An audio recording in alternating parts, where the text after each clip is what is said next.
2 বছরের রক্তক্ষয়ী সংঘাত ও ভয়াবহ মানবিক বিপর্যয়ের মাঝেও গাজা উপত্যকায় জীবনের নতুন শুরুর বার্তা নিয়ে অনুষ্ঠিত হলো এক অন্যরকম আয়োজন।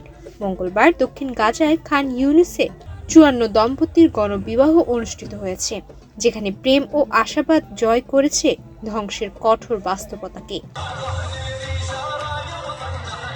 পদ্মা সেতু, মেট্রো রেল এবং এলিভেটেড এক্সপ্রেসওয়ে নির্মাণের গর্বিত অংশীদার বসুন্ধরা সিমেন্ট। ধ্বংসস্তূপে ভরা রাস্তায় একে অপরের হাত ধরে হাঁটছিলেন দম্পতিরা। কনেরা পরেছিলেন ঐতিহাসিক সাদা লাল পোশাক, মাথায় লাল ফিতা, যা ফিলিস্তিনি সংস্কৃতির দীর্ঘদিনের অংশ। বরদের পরনে ছিল কালো স্যুট ও টাই।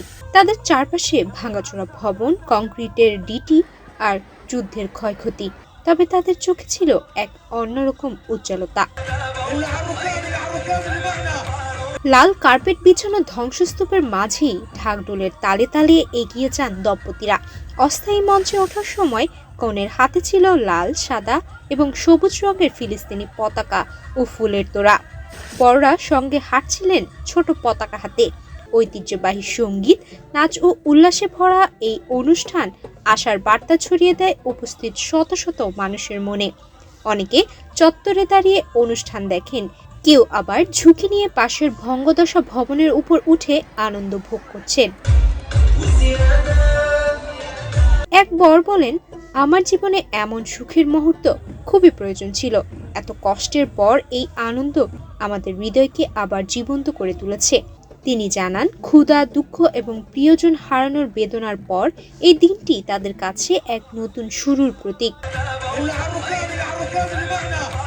আরেকবার বলেন, যুদ্ধ, ধ্বংস আর বিপর্যয়ের মাঝেও আবার আনন্দ ফিরতে পারা এ এক অতুলনীয় অনুভূতি।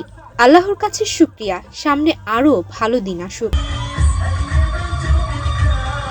এই আয়োজনটি করেছে সংযুক্ত আরব আমিরাত ভিত্তিক দাতব্য সংস্থা আল ফারিস আল শাহিম ফাউন্ডেশন, যারা দীর্ঘদিন ধরে গাজায় ত্রাণ সহায়তা দিয়ে আসছে। সংগঠনের গণমাধ্যম কর্মকর্তা শরীফ আল নাইবার জানান, ইচ্ছাকৃতভাবে ধ্বংসস্তূপের মাঝেই অনুষ্ঠানটি করা হয়েছে, একটি স্পষ্ট বার্তা দেওয়ার জন্য। আনন্দ ফিরবে, গাজা আবার উঠে দাঁড়াবে। ধ্বংসাবশেষের মাঝেই এই গণবিবাহ তাই শুধু উৎসব নয়, এটি গাজার মানুষের অবিচল মনোবল ও নতুন জীবনের প্রত্যয়ে এগিয়ে যাওয়ার এক প্রতীক। সুমায়া মিতু, বাংলাদেশ প্রতিদিন।